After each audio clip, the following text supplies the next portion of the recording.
Oh, today your girl is going to be a little messy.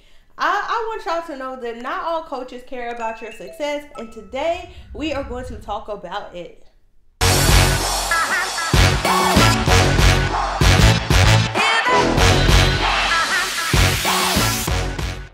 What up, 𝗘𝗚 builders? Welcome back to my channel. I am Ebony Evaughn, your favorite business strategist in these internet streets.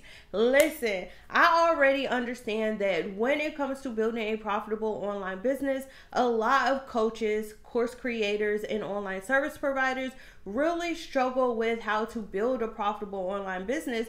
And it all boils down to the fact that most entrepreneurs, at least new entrepreneurs, first-time entrepreneurs, really don't have the knowledge, skills, and abilities to be good at the business of entrepreneurship.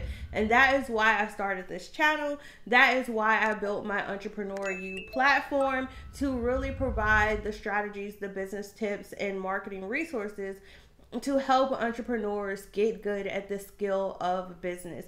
And when it comes to online courses, it seems like it is currently in an epidemic of its own.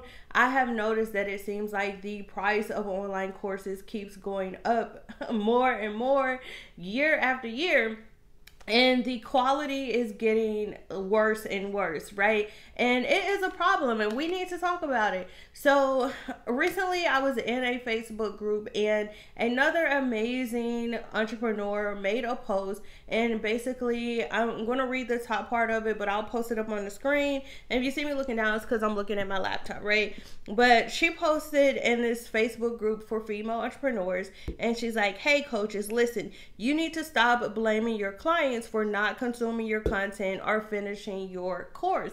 And in the comments, there were a lot of varying different opinions on either side. Like, I was definitely agreeing with what Brooke said in her post, and then there were also people like little 𝗨𝗏𝗏 Lee here, and I'm going to put up what she said, where she was basically saying, look, like, the industry average for course completion rates is 20%. It's not my fault if people don't do it. Like that's the industry standard. At least that's the vibe that I was getting from her comment. Let me know what y'all think down in the comments. So I basically responded to her comment, and I'm like, listen, this is problematic. Like, the fact that people are touting, listen, at one point, I don't even know if it's actually 20%, just a little sidebar, because I remember about a year or so when I looked up statistics of course success rates, it was about 34%, I believe. So the fact that it could even be only 20% now, that means that there would be a 14% decrease in the success rate in only a little bit over a year. And that's very problematic. But anyways, back to the comment, right? So she commented and said that it was only a 20% success rate. And I responded to her like, you don't think there's something wrong with that? Like, if people are signing up to your course or program because you're promising them that they're going to get a specific result, your job as the course provider is to ensure that people are getting those results. Like, you're promising them that they can get this result. And so I basically responded, and I'll read my comment to you guys. I responded, and I'll put it up on the screen, and I said, that's the average because a lot of course creators know nothing about instructional design, community engagement, and don't really care about client success. If a program only works 20% of the time, something is wrong. I wouldn't willingly get on a plane that only got passengers safely to the destination 20% of the time.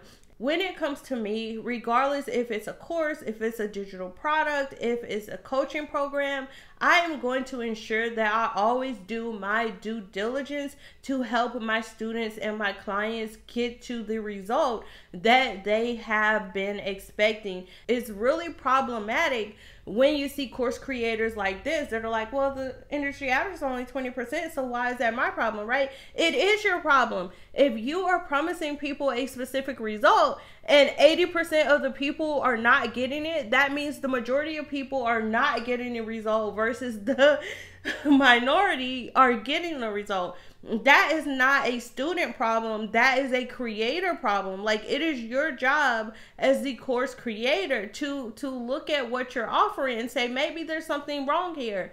Maybe I need to change some things out, right? You can't just blame your students for their lack of success when you're saying, hey, I created this thing that's going to help you get this result. You should be doing what you say you're going to do. And the majority of your people should be getting that result. Granted, I understand it is human nature for people to start things and not finish them.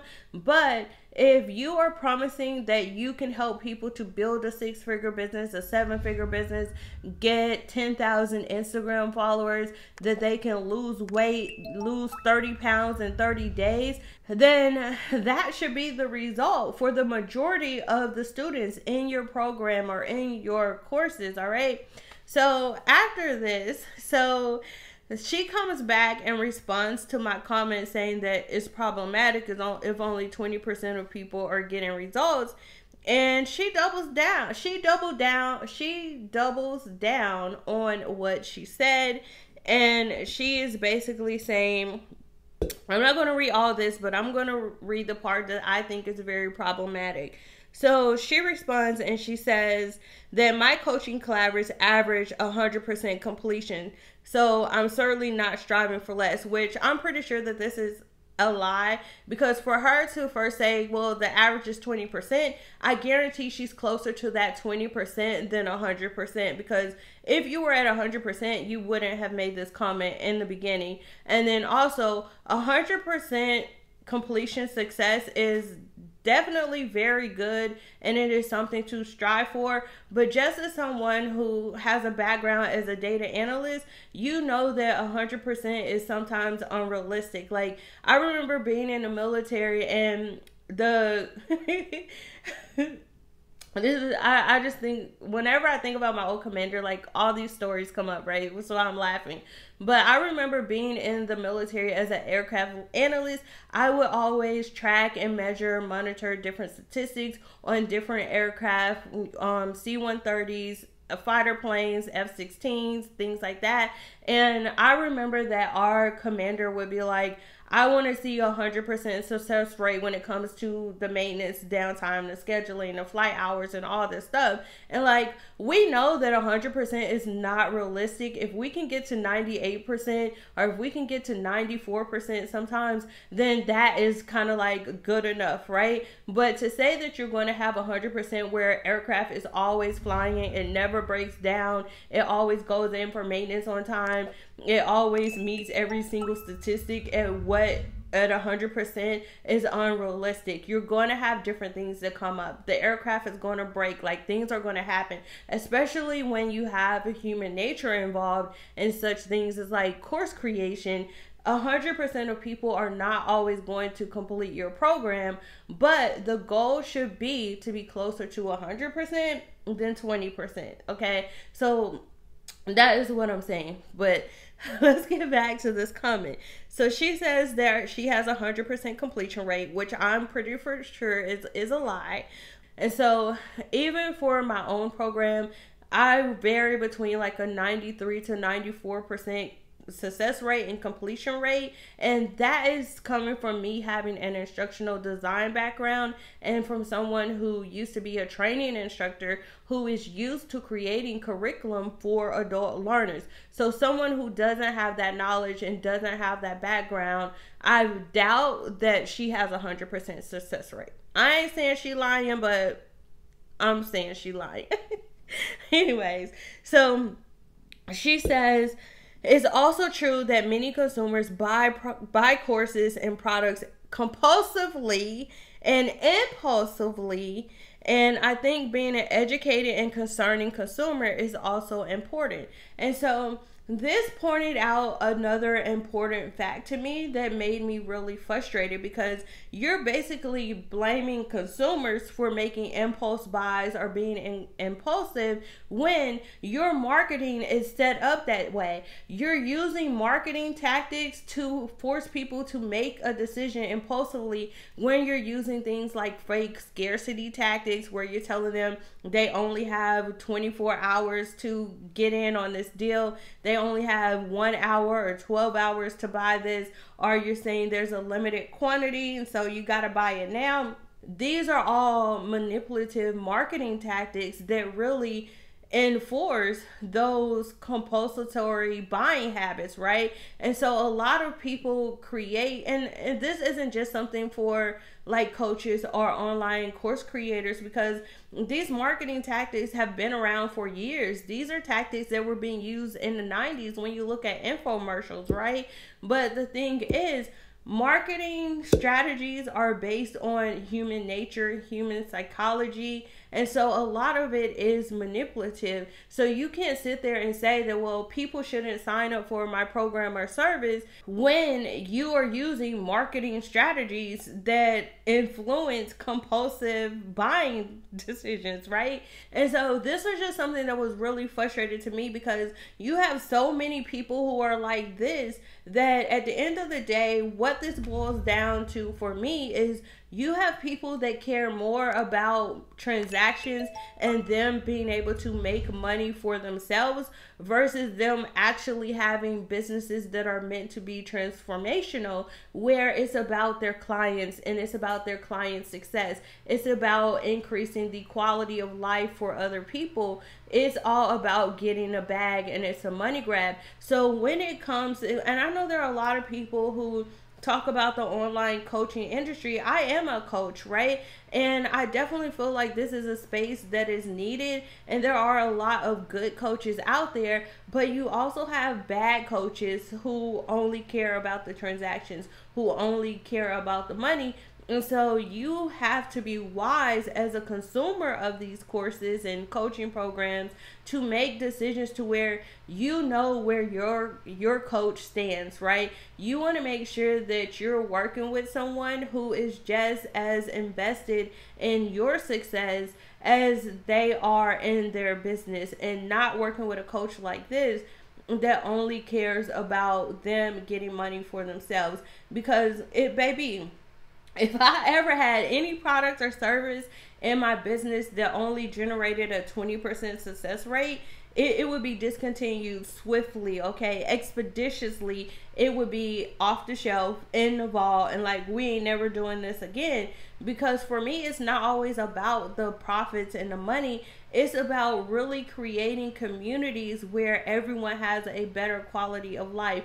And something that I say in my community all the time, my clients will tell you, is I tell them all the time is, listen, don't make all of your decisions. I know you're in business. The point of a business is to make money, to have profits, be profitable and sustainable. But at the same time, you want to make decisions that are purpose driven, that are motivated by your ministry, and like how you can show up in the world, make the world a better place. And I know that sounds like all rainbows and sunshine and frou-frou type language, but that's how I feel at the end of the day. And I'm always telling my clients, like, money follows ministry. If you do what God created you to do, you use the wisdom, the tools, the resources that He has given you at your disposal, the money is going to follow. The money is going to come. You can make $1 million a million different ways. You don't have to look at what other people are doing and say, oh, I'm going to sell this $10,000 course, $5,000 course, and you're only doing it for the money.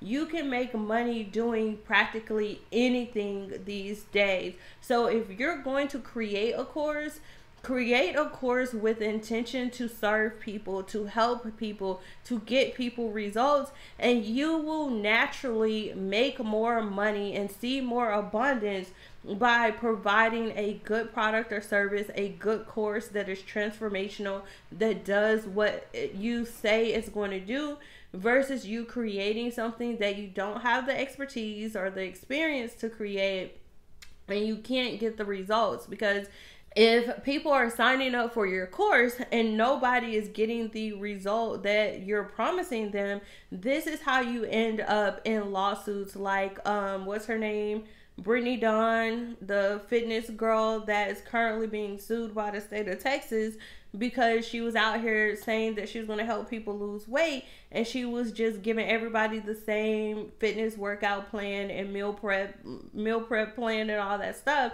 when she had no business doing that. And there are other people who are doing similar things, and you don't want to find yourself in that position. So as a course creator, I am telling you, take the time to create a quality product and service. Make sure that you're able to deliver the results that you are promising people.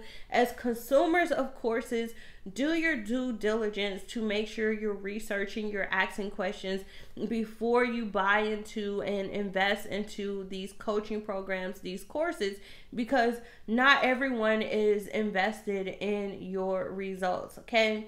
Because at the end of the day, not everyone is offering courses and coaching programs because they are invested in your success. Make sure you're doing your research, okay? So I want to hear from you down in the comments. What do you think about basically the comments of what this course creator has to say? Do you feel like as a course creator you are responsible and there should be some level of accountability when it comes to student success and results, or do you feel like it is on the consumer? Let me know down in the comments below this video what you think. As always, thanks so much for stopping by my internet home. Thanks for listening to another one of my entrepreneur rants, and make sure you like, comment, subscribe, and turn on those notifications so you will be the first one to get notified when I upload another video just like this one. Bye, y'all.